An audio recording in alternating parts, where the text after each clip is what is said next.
عيد الأضحى المبارك هو من المناسبات السعيدة التي يعيشها الناس ويقضون فيها أوقات سعيدة وممتعة سواء مع الأسرة أو الأصدقاء. بمناسبة عيد الأضحى المبارك استطعت أن أجمع مبلغا ماليا معتبرا، فخيرتني أمي بأن أشتري حزمة من الكتب لدخول مشروع تحدي القراءة الإماراتي، وبين أن أشتري حاجات خاصة بالتسلية والترفيه.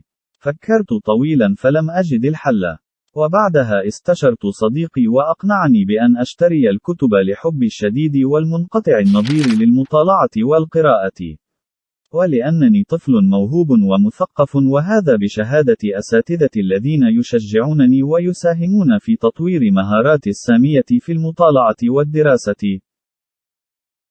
والدليل على هذا أنني أحصل دائما على أعلى المراتب وأحسن العلامات، وبدخولي لمشروع تحدي القراءة الإماراتي سوف أحرز اللقب، وهكذا سوف يتحول هذا اللقب إلى فخر لنا ولوطننا. وفي الأخير أخبرت والدتي بما سأفعله، فرحت أمي فرحا شديدا وعلامات الفخر بادية على وجهها.